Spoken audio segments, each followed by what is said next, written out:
Telefon işləmir, internetdən xəbəriniz yoxdur.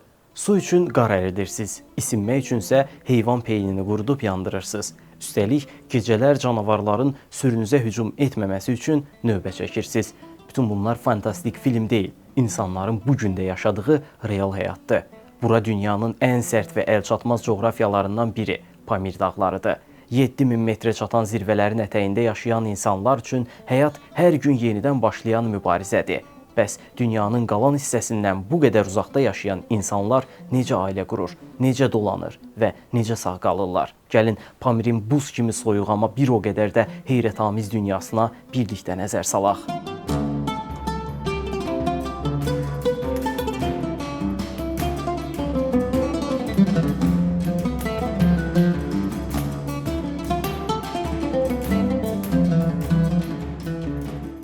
Pamir dağlarında yaşayan insanların demək olar ki, yeganə dolanışıq mənbəyi heyvandarlıqdır.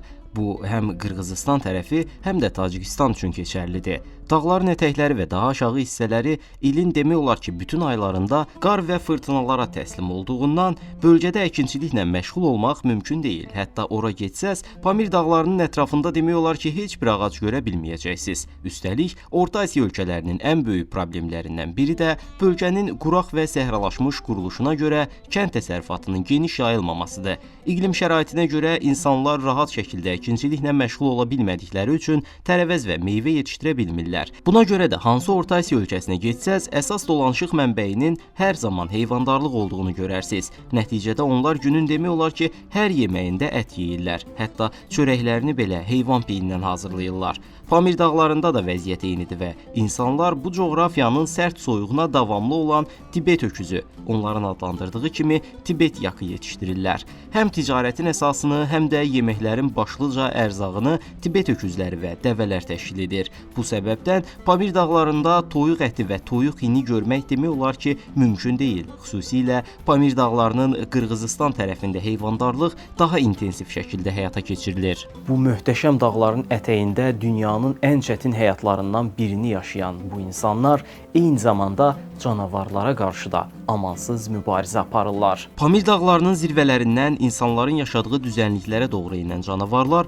bu xalqın heyvandarlıqla məşğul olduğunu çox yaxşı bilirlər. Gecənin zülmət qaranlığında ortaya çıxır və kəndlilərin tövlələrindəki heyvanlara dəstə halında hücum edirlər. Bəzi ailələr az da olsa quzu yetişdirməyə çalışır və canavarlar xüsusilə də bu ailələrin heyvanlarını hədəf alırlar. Çünki bir quzunu məhv etmək iri malqaranın öhdəsindən gəlməkdən daha asan və sürətli olur. Nəticə etibarilə Pamir xalqı demək olar ki, hər çadırda atəş açmağa hazır tüfəng saxlayır. Pamir dağlarında yaşayan ailələrdə uşaqlar isə hələ 5 yaşından bütün işləri öyrənməyə başlayırlar. Təbii ki, onların böyük əksəriyyəti məktəbə getmir. Oralarda uşaq sahibi olmağın əsas məqsədi ata-baba nəslini davam etdirmək və ailənin həyatda qala bilməsi üçün iş yükünü azaltmaqdır. Qız uşaqları vaxtlarının demək olar ki, hamısını analarına kömək etməklə keçirirlər. Xəmir yoğurub çörək bişirir, yundan paltar toxuyur, evi qızdırır və heyvanlardan süd sağırlar. Günlərinin əsas hissəsi yemək hazırlamaq və ev işləri ilə keçir. Qızlar evlilik yaşına çatana qədər bu həyat tərzini davam etdirirlər.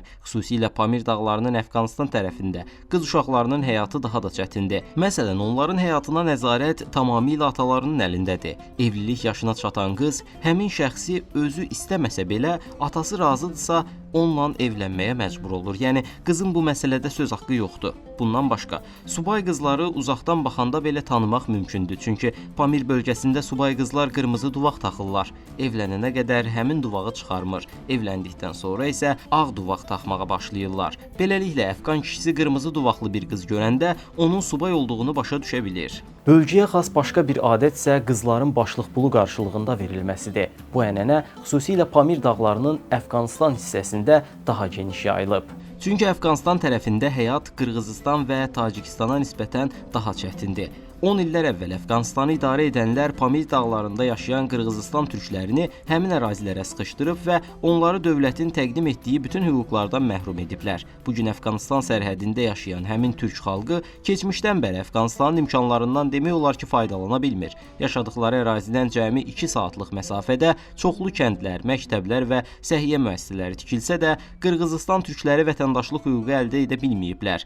Bu gün yoxsulluq üzündən nə sürülərini, nə də çadırlarını sataraq başqa ərazilərə köçə bilirlər. Buna görə də bölgədəki tayfalar həyatda qala bilmək üçün övladlarını digər ailələrin övladları ilə dəyişirlər. Məsələn, həmin bölgənin insanları üçün ən dəyərli varlıq Tibet yaklarıdır. Demək olar ki, hər şeyin dəyəri bu Tibet öküzləri üzərində müəyyənləşdirilir. Pamir dağlarında gənc bir kişinin evlənməsi heç də asan deyil. Əgər bir kişi evlənmək istəyirsə, əvvəlcə atasına müraciət etməli və qızın ailəsinə veriləcək heyvanların bir hissəsini atasından istəməlidir. Məsələn, gənc bir qızın başlıq qiyməti 100 keçiyə bərabərdir. Bir Tibet öküzü 10 keçi, yetkin bir at isə 20 keçi dəyərində hesab olunur. Təbii ki, əksər ailələrin bir qız almaq üçün 100 qoyunu və ya 10 öküzü olmur. Bu məqamda Qırğızistan türkləri oğullarını digər ailələrin qızı ilə evləndirə bilmək üçün öz qızlarını da qarşı tərəfin oğluna qarşılıqsız verirlər. Beləliklə ailələr arasında əməkdaşlıq yaranır və nəslin davamı təmin edilir. Təəssüf ki, qadınlar onlar üçün həyat yoldaşından daha çox nəslin davamını təmin edən bir vasitə kimi görünür. Pamir dağlarında bir çox qadın doğuş zamanı həyatını itirir, çünki doğuş prosesi heç bir təbii yardım olmadan primitiv üsullarla həyata keçirilir. Bu zaman qadınlar qan itkisinin qarşısında tab gətirə bilmir və həyatlarını itirirlər. Dünyada doğuş zamanı ən çox qadının öldüyü coğrafiyanın məhz Pamir dağlarının ətəkləri olduğu iddia edilir. Bəs qadınlar bütün bu işləri görərkən yetkin kişilər nə işlə məşğul olurlar? Pamir dağlarında hər cümə axşamı kənd bazarları qurulur. Ətraf ərazilərdən çoxlu insan bu heyvan bazarlarına gəlir. İnsanlar bu bazarlarda heyvan alır və ya satırlar. Məsələn, gənc bir kişisiz. Atanız öz sürüsündən sizə bir erkək malqara hədiyyə edib. Siz bazara gedir, dişi bir malqara alır və özünüz üçün bir sürü yaratmağa başlayırsınız. Daha sonra həyat yoldaşınızı və uşaqlarınızı bu şəkildə böyüdüb artırdığınız sürüdəki heyvanları sataraq dolandırır və bu dövrü davam etdirirsiniz. Daha çox qazanmaq istəyirsinizsə, heyvanları qaçaq yolla Tacikistana aparırsınız, yaxud gecələr ailəniz çadırda yatarkən siz canavar hücumlarına qarşı növbə çəkir, ailənizi və heyvanlarınızı qorumağa çalışırsınız. Bu coğrafiyada həyat davam edərkən rəqib tayfalar arasında anlaşmazlıqlar və maraq toqquşmaları da baş verə bilər. Lakin onlar bir-biri ilə döyüşüb özlərinə zərər vermək əvəzinə iki tayfadan olan iki gənci evləndirərək atəşkəs elan edirlər. Toy mərasimləri isə Qırğızistan mədəniyyətinə uyğun şəkildə keçirilir. Bəy tərəfi atların üzərində hədiyyələrlə birlikdə gəlir, qız tərəfi isə toyda onlara heyvan kəsərək böyük bir ət ziyafəti təşkil edir. Toylarda rəqib tayfalar arasında at üstündə müxtəlif oyunlar da keçirilir. Bu oyunlar böyük həyəcanla izlənilir və əsl əyləncə ab-havası yaradır. Evliliklə bağlı daha bir maraqlı detal isə budur ki, bir çox qadın evlənəcəyi kişini ilk dəfə məhz toy günü görür. Bundan əvvəl onu heç bir şəkildə tanımır, hətta üzünü belə görmür. Pamir dağlarının Tacikistan ərazisində isə qadınlar nisbətən daha xoşbəxt həyat yaşayırlar. Ən azından özlərini daha azad hiss eləyirlər. Onlar daim qırmızı duvaq taxmaq məcburiyyətində deyillər və qırmızı rəngdə paltar geyinmək kimi bir qayda ilə üzləşmirlər. Uşaqlar isə daha xoşbəxtdirlər və həyatları daha rəngarəngdir. Hətta topları belə var və kəndlərində salınmış oyun meydançalarında vaxt keçirmək imkanına sahibdirlər. Çünki Tacikistan əhalisi dağların ətəklərində yaşasa da, çadırlarda deyil, əsasən 4 divarlı kənd evlərində yaşayır və həyatları daha nizamlıdır. Bölgədə yaşayan müsəlmanların ortaq ibadət yerləri belə var. Qadınların hətta gəzintiyə çıxmağa vaxtları olur. Ən əsası isə onlar dövlətin vətəndaşlarıdır və sosial xidmətlərdən yararlanmaq imkanına sahibdirlər. Əfqanistanda yaşayanlar kimi əlavə və daha ağır problemlərlə üz-üzə deyirlər. Eyni zamanda burada evlənəcək kişi bir xaqanın oğludursa, onun üçün həyat daha da stresli olur. Çünki atası dünyasını dəyişdikdən sonra həmin ərazidəki ailələrin başçısı olacaq və bölgə ilə bağlı bütün məsuliyyət onun üzərinə düşəcək. Pamir dağlarında yaşayan insanların inanc ənənələri isə bəzən İslamdan olduqca uzaq ola bilər. Bölgədə kifayət qədər böyük bir topluluq müxtəlif bütpərəst inanclara və qədim ənənələrə bağlıdır. Məsələn, onlar dağların düzənliklərində bir məbəd inşa edirlər. Bu məbədlərə gələrkən əllərindəki ən qiymətli varlıqlar olan heyvanlarına aid buynuz kimi hissələri hədiyyə olaraq təqdim edir və dua edirlər. Hədiyyəni təqdim etdikdən sonra isə heyvan buynuzlarının ətrafında dövrə vururlar. İnsanlar isinmək üçün odun sobası qursalar da odun tapmaqda çətinlik çəkirlər. Bayaq da qeyd elədiyimiz kimi, bölgədə demək olar ki, nə ağac, nə də meşə qalıb. Bu səbəbdən evin uşaqlarına çox vacib bir iş həvalə olunur. Uşaqlar heyvan peyinini toplayır, qurudur və ehtiyatda saxlayırlar. Qurudulmuş peyin əl arabaları ilə çadırların içərisinə daşınır və isinmək üçün yandırılır. Təbii ki, heyvan peyini qurutmaq bir anda başa gələn iş deyil. Bunun hazırlığını qış gəlməmişdən əvvəl görmək lazımdır. Əks halda qışda həm soyuqdan donarlar, həm də yemək bişirə bilməzlər. Çünki elektrik olmayan bir yerdə nə elektrik sobası, nə də təbii qaz var. Məhz buna görə heyvan peyini onlar üçün həyati əhəmiyyət daşıyır və həyatlarının ayrılmaz hissəsidir. Bundan başqa evin qadınları çadırın içini isti saxlamaq və ayaqlarını soyuq döşəmədən qorumaq üçün Tibet öküzlərinin yunundan xalçalar toxuyurlar. Hətta onların təbii yundan hazırladıkları bu xalçalar zaman-zaman şəhər həyatında yaşayan insanlar tərəfindən də satın alınır. Çadırlarını isə mümkün qədər möhkəm qurmalıdırlar. Güclü qar fırtınası zamanı çadır həm ailəni isti saxlamalı, həm də uçub dağılmamalıdır. Bu səbəbdən çadır qurmaq evdəki hər kəsin iştirak etməli olduğu ən vacib işlərdən biridir. Pamir dağlarında yaşamaq məcburiyyətində olan hər bir insan çadır qurmağı öyrənməli və bacarmalıdır. Çadırların hazırlanmasında möhkəm və sərt taxta çubuqlardan, həmçinin qalın iplərdən istifadə olunur. Əgər bir insan həyatının böyük bir hissəsini Pamir dağlarında yaşayıb ailəsinə xidmət etməklə keçiribsə, bir müddət sonra buradakı həyatından imtina etmək qərarına gəldikdə ona getməyə icazə verilir.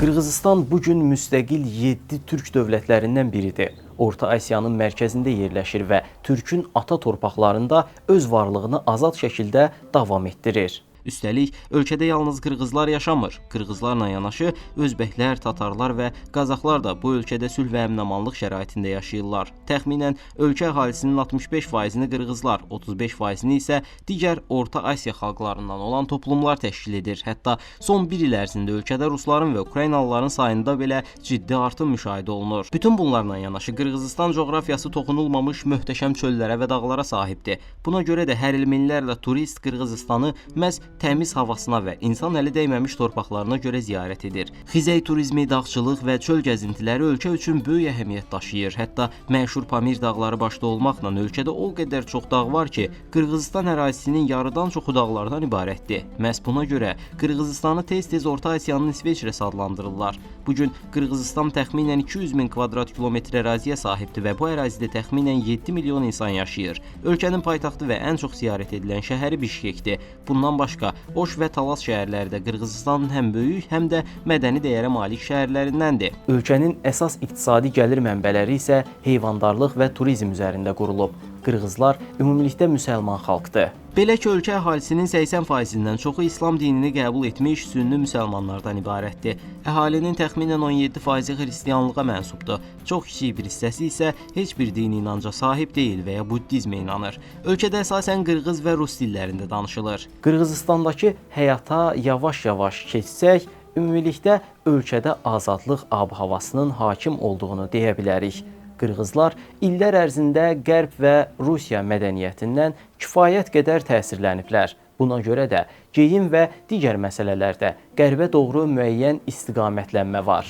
Qadınlara qarşı hər hansı ciddi məhdudiyyət yoxdur, lakin kənd yerlərində qadınlar bir qədər daha qapalı geyinməyə üstünlük verirlər. Bundan başqa qırğızlar qonaqpərvərliyə böyük əhəmiyyət verirlər. Ölkələrinə, hətta evlərinə qonaq gələn insanları ən yaxşı şəkildə qarşılamaq onlar üçün çox vacibdir. Qırğızistan torpaqları bir çox tərəvəz və meyvənin yetişdirilməsi üçün də o qədər də əlverişli deyil. Elə buna görə də onların yemək mədəniyyəti əsasən ət və süd məhsulları üzərində qurulub. Çörək məmulatlarından tutmuş şorbalarına qədər demək olar ki, hər yeməyin tərkibində ət var. Ətə çatmaq asandır, amma tərəvəz və meyvə bahadır. Amma ölkə ilə bağlı başqa bir reallıq da var. Burada işsizlik kifayət qədər yüksəkdir. İnsanlar iş tapa bilmədikləri üçün əsasən Rusiya olmaqla müxtəlif ölkələrə miqrasiya edirlər. Məsələn, kənd yerində yaşayan bir kişi həyat yoldaşını və uşaqlarını kənddə qoyaraq işləmək üçün xaricə gedə bilər. Hətta bəzi ailələr uşaqlarını oxutmaqda belə çətinlik çəkirlər.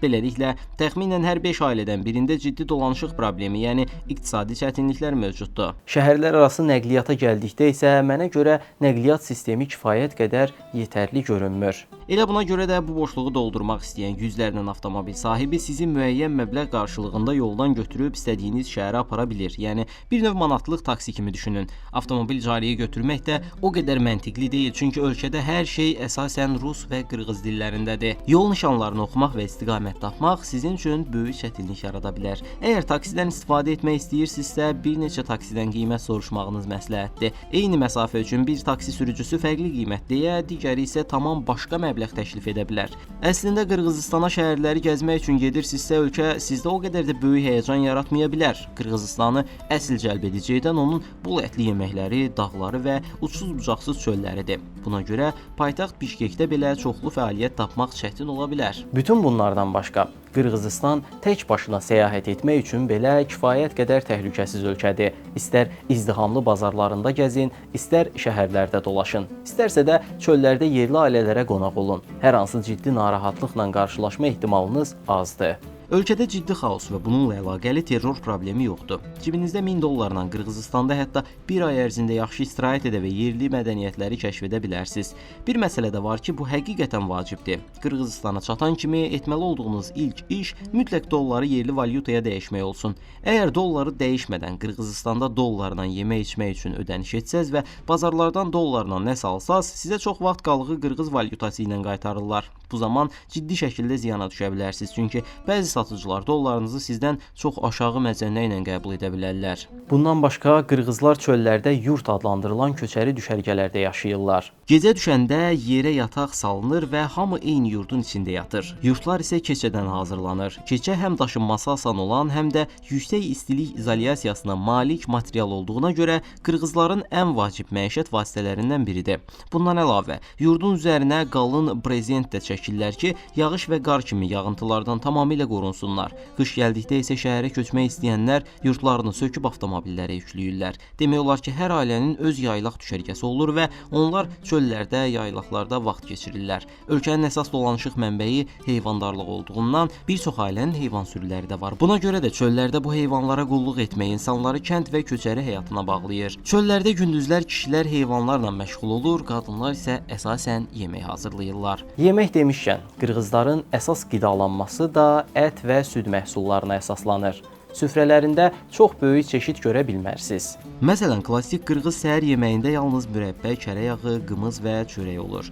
Digər yemək vaxtlarında isə əsasən ət və xəmir xörəklərinə üstünlük verilir. Əgər mən at əti yemirəm, ağzıma belə vurmuram deyirsinizsə və qoyun keçi əti ilə aranız yoxdursa, Qırğızistan mətbəxi sizi xeyli məyus edə bilər. Digər tərəfdən, kənd və çöl ərazilərində maraqlı bir mənzərə ilə qarşılaşa bilərsiniz. Obalarda yaşayan ailələrdə hər kəs arasında iş bölgüsü aparılır. Təbii ki, uşaqlar da bu bölgəyə daxildir. Məsələn, 5-6 yaşlı bir uşağın səhərin ilk işığında öz-özünə oyanıb oyunlarla maraqlandığını görə bilərsiniz, yaxud 12-13 yaşlı bir qız uşağının evin bütün yemək işlərini tamamilə öz üzərinə götürdüyünün şahidi ola bilərsiniz. Bu baxımdan Qırğızistanda insanlar hətta uşaq yaşlarında olsalar belə kifayət qədər yetkin xarakterə sahibdilər və ərköyün böyümürlər. Bundan əlavə, ailələrdə ciddi iyerarxik quruluş mövcuddur və kimin söz sahibi olduğu açıq şəkildə bəllidir. Məsələn, ağsaqqal adlandırılan nəslin yaşca böyük kişisi və ailədə qadınların həyat yoldaşları idarə etmə mexanizminin əsas şəxsləridir. Qırğızlar ata-baba mədəniyyətinə o qədər bağlıdırlar ki, hətta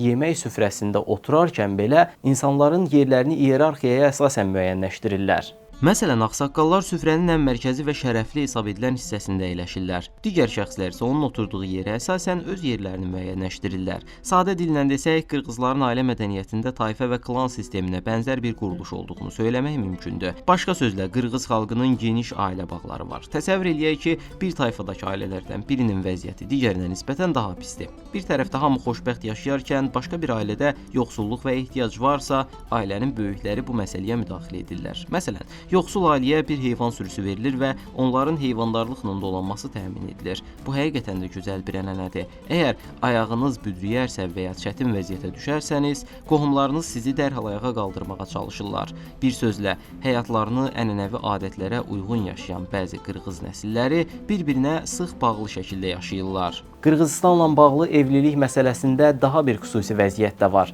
Ölkənin bir çox yerlərində qız qaçırılması kimi bir ənənə mövcuddur. bu qanuna ziddir. Lakin bir kişi qızı qaçırdıqda ailələr məsələni polisə çatdırmır və çox vaxt razılaşırlar. Bu ənənə Sovet dövründən qalır və görünür hələ də yaşadılır. Yəni Sovet İttifaqı dövrü artıq başa çatıb, amma bəzi adətlər hələ də davam edir. İşin pis tərəfi isə bəzi qızların sevmədikləri halda belə qaçırılmasıdır. Başqa sözlə, Qırğızistanda qızlar istəmədikləri kişi ilə evlənməyə məcbur edilə bilərlər. Bunun cəzası 10 ilədək həbsdir. Buna baxmayaraq hər il ölkə üzrə təxminən 7-8 min qız ailəsindən ənənəvi şəkildə istənilmək əvəzinə qaçırılır. Çünki xüsusilə kənd yerlərində qadınların tək başına yaşaması o qədər də münasib hesab edilmir. Gündəlik işlərin tək başına görülməsini bir kənara qoyaq. Qadının öz həyatını müstəqil şəkildə davam etdirməsi Qırğızıstanın kənd və çöl şəraitində həqiqətən çətin məsələdir. Amma burada müsbət bir məqam da var. Qırğızistanda hamilə qadınlara böyük hörmət göstərilir və onlar xüsusi qayğı ilə əhatə olunurlar. Qırğız qadını hamiləlik dövründə özünü hər zamankindən daha dəyərli və əziz hiss edir. Çünki Qırğızistanda nəsil anlayışı çox önəmlidir. Bir ailənin nəsli heç vaxt kəsilməməlidir. Qan bağı nəsildən nəslə ötürülməlidir. Nəsli davam etdirəcək insan da hamilə qadının dünyaya gətirəcəyi uşaq olduğuna görə qadın hamiləlik dövründə xüsusi status qazanır. Məsələn, hamilə qadına ağır və yorucu işlər qətiyyən gördürülmür. Körpə dünyaya gəldikdən sonra isə ona əridilmiş inək yağı içirilir. Müxtəlif dövrlərdə meydana çıxmış mədəni dəyişikliklər, adət-ənənələr, mərasimlər və inanclar bir araya gəlib və bu gün də yaşadılmağa çalışılır. Bir ailəyə getdiyiniz zaman İslam dininə uyğun həyat tərzi görə bilərsiniz, amma kənd və ya çöl ərazilərində başqa bir ailənin pis ruhları uzaqlaşdırmaq üçün müxtəlif ayinlər həyata keçirdiyinə də şahid ola bilərsiniz. Yəni İslamdan əvvəlki şamanizm və tengriçilik inanclarının izləri də bu ölkədə hələ də qorunub saxlanılır. Yaxud Bişkeşdə tamamilə Rus mənşəli mədəniyyətə uyğun həyat yaşayan bir ailə ilə də qarşılaşa bilərsiniz. Deməli, Qırğızistan hər kəsin fərqli şəkildə şərh edə biləcəyi bir ölkədir. Siz ölkənin hansı tərəfinə düşsəz, məhz həmin ailənin və həmin bölgənin mədəniyyətini görəcək və Qırğızistan beləymiş deyəcəksiniz. Mənim fikrimcə isə Qırğızistan öz bozqır mədəniyyəti ilə ad çıxarmış bir ölkədir. Ailələrin birlikdə yaşaması, heyvanlarını birlikdə yaylaqlara aparmaları, bir-birini qoruyub dəstəkləmələri, yaz, işsizlik və digər çətinliklər zamanı ailə üzvləri ilə sıx əlaqədə olmaları və bir-birindən güc almaları bir çox cəmiyyət üçün nümunə ola biləcək dəyərli bir mədəniyyətdir.